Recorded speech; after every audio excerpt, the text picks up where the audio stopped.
Hi, my name is Gene Postman, and what is this? This is Stories of the Hearth. You'd think on the third one I'd remember that by now, but well, hell. I decided today to pick something out of my childhood. Um, and since it's close to Halloween, I was trying to think of something that might be sort of Halloween themed, but then I remembered an event that sort of started around Halloween when I was 7. And the, uh, the number of events that went along with it lasted till I was 12. We we lived in El Cajon at the time, and on a horse ranch. Now we didn't actually have any horses. What we had was a kind of two-story farmhouse that was on a lot of land, and there were corrals and stables, and we rented them out to other people. We didn't own horses ourselves. And this, again, as I said, was in El Cajon, California, and it was on Hamishaw Road, just off of El Cajon Boulevard. So if you're familiar with the area, which is not terribly likely, but for those who are, that would give you an idea about where it is. Of course, it's changed considerably, I'm sure, from there. Um, when I when I was, well, basically my entire elementary school years were at Meridian School, just kind of at the end of El Cajon, or not El Cajon, but of Hamishaw Road. And I would often walk, well, every day that I went to school, basically. Walk up Hamishaw to the school and home again. And on my trip up there and back, I passed a farm, and the farm had a fairly large vineyard, and it was next to a dairy. And it was one of the places during Halloween that on the way to school, because what you did was you trick-or-treated your way to school and trick-or-treated your way back, and you got goodies. The farmhouse was old, and somewhere around probably when I was 8 or 9, the occupants who had been living there moved, and there was a new farmer and his young wife, and the one year that we, about 8 or 9, went trick-or-treating there, she had made cookies, marvelous chocolate chip cookies. And her husband didn't seem to be around at the time.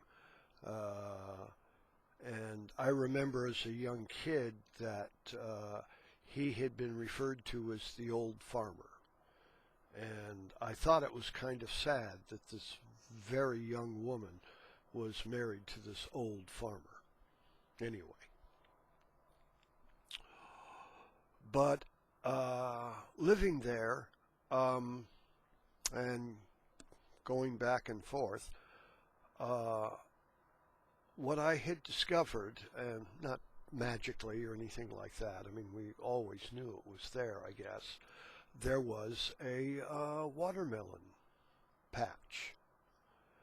And it was at the end of their property. There was a culvert that ran down along the edge of their property, perpendicular to the road, and off back angling away from the or by or around the dairy. And but on the edge of that culvert was where this watermelon patch was. And well, come summer, in July, we were young kids, and there was a watermelon patch. And we were truly adventurers in the sense that we made plans to raid the watermelon patch. And there would be, 3 or 4 of us, depending upon who was around at the time. And we would sit down and check to make sure there wasn't anybody at the farm that, was out and about. And then we'd creep along the culvert, and we get down to the edge of the watermelon patch, and then we would look for what we thought were a couple of the best watermelons, and then we would creep up and snap them well and from the vine, and then we would creep back, pulling the watermelon with us, and we would take off. And then sometimes we'd have 1 or 2 melons, and depending upon the size of the group, we'd break it up, and well, we'd share it. And it was great, great summer fun. One of the things that I had learned at this time was how to get really good watermelons. And there was one of the kids who was older and who had worked on a truck farm. And he explained that there were 3 things that you looked for to get a really good watermelon. One was called the sweet spot. And what that meant was that the watermelon would sit on the ground, and the underneath part of it would be away from the sun. And of course, as the watermelon grew and got bigger and greener and darker greener, that spot that it sat on would pale. Sometimes it would be yellow, sometimes white, and you see it today in grocery stores. And what you want to find is a watermelon that has a really vivid sweet spot, if you will. The idea being that when a watermelon is rotated so that it's green and nice all the way around, you're moving the vine. And by doing that, you're breaking the access to the nutrients and the water and everything else that goes into a really good watermelon. So if a watermelon isn't being moved around, then it's going to be a really good watermelon. The other 2 things that you want to look for is a waxy feel to the skin.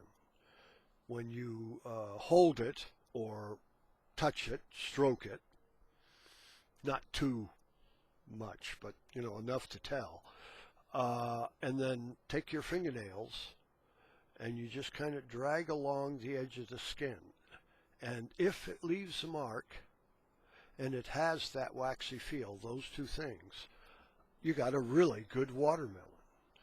And so that's one of the things that I learned as a young man. And over time, over my various summers,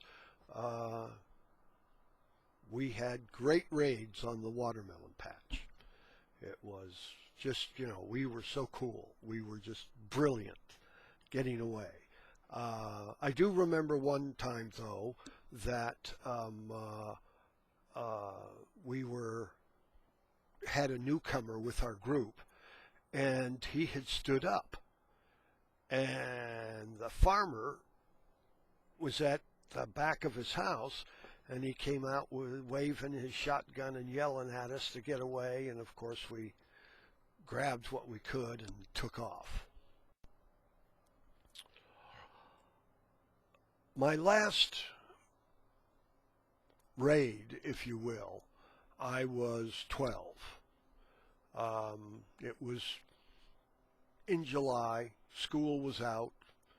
I had graduated from the 6th grade. I was going to be going to junior high school. And so I got a couple of my friends together, and I thought we would have a really good, kind of last hurrah kind of raid on this watermelon patch. And there was a little boy, I don't remember his name, we'll call him Tommy. And he wanted to join the group. He was a little young, really, but he was really excited about the whole process. So we snuck along the culvert, and we got up onto the thing, and Tommy crept over to what was probably the largest melon in the patch, and there was no way this little kid was going to be able to grab this melon. But he was sure that he could, and he snapped the vine and went to pick it up and almost fell over. Anyway, I helped him, and we got a couple more, and the farmer showed up again, and we all ran off and hid and broke open the melons and enjoyed them. And that was, at the time, I hadn't realized it was going to be my last raid, if you will, but it was. A couple days later, I was on my way to the school because they had a summer athletic program. In this instance, we were playing softball. And a bunch of us decided we would like to go. And I was running late, and everybody else went ahead of me, and I eventually was on my way getting there. I was going by the farmhouse, and the farmer's wife was taking groceries out of the back of the car, and she had slipped and fell. She hadn't really hurt herself, but she cried out, and I came over to help and asked if I could, take stuff into the house for her. And she said yes, she would appreciate that. So I picked up bags, carried them in.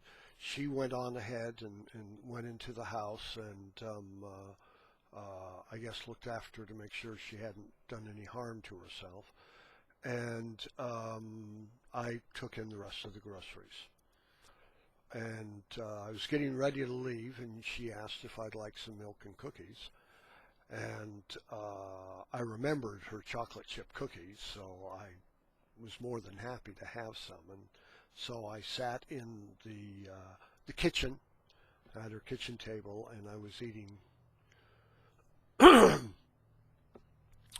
the cookies and drinking the milk, and the back door opened, and the old farmer came in. I was a little nervous about this because I don't know that he would recognize me from raiding his watermelon patch, but I really couldn't be sure. But the thing that astounded me was he wasn't an old man. He couldn't have been much older than his wife. And I had made comment about him being the old farmer, and he said, well, the farm and the vineyard and the dairy had belonged to his dad, and his dad retired and moved to someplace else, and so the farm was his now. And I thought, wow, that was just, it was not what I expected. The other thing that was really clear to me was that these were two people who were very, very much in They just looked at each other, and it was like, out of a movie kind of thing. And I kind of felt bad about thinking bad thoughts about the old farmer, but more importantly, I was starting to feel bad about stealing his watermelons. And suddenly he goes, "Don't I know you?" And I thought, oh God, I've been caught. And I said, "No, I don't think so. I don't think we'd ever met." And he said, "Yeah." He says, "The other day," he said, "you were leading the group that was raiding the watermelon patch." Oh God. Talk about, what? And he looked at my face, which I'm sure was just, oh my God, what am I going to do kind of thing. And he started laughing. And then his wife started laughing. And I felt there was more here than I understood. And I said, you're not mad?" And he said, "Come here." And we walked to the back porch, and it was a screened-in porch, and you could see out where the patch was. He says, "Did you ever ask yourself why the watermelon patch is so far out there? And why it isn't closer to the house, and why it isn't fenced in?" And I said, "No, not really. I mean, I'm a kid. What do I know?" And he said, "My dad started this years ago, planting the watermelons out there. It was a good spot. They did well, and he didn't have to do much about them or with them. And he had started growing them there for the single purpose of kids raiding a watermelon patch. And they would sit on the back porch and watch kids sneak around and do all of the things that they do to, get in. And for them, it was a joy. And I was astounded. I hadn't ever thought about it, that, the melons weren't important to him in the sense that, his livelihood depended on it. They were there for their entertainment value.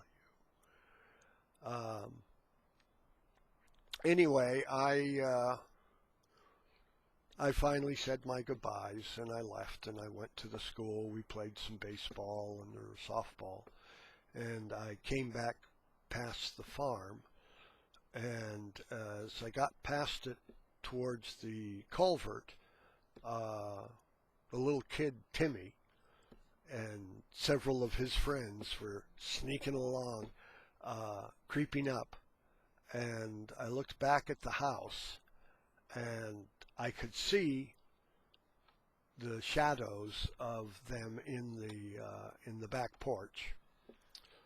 And I watched the kids, and I had kind of a melancholy feeling, because for, a number of years as a child, I had spent a lot of time enjoying the raids on that watermelon patch.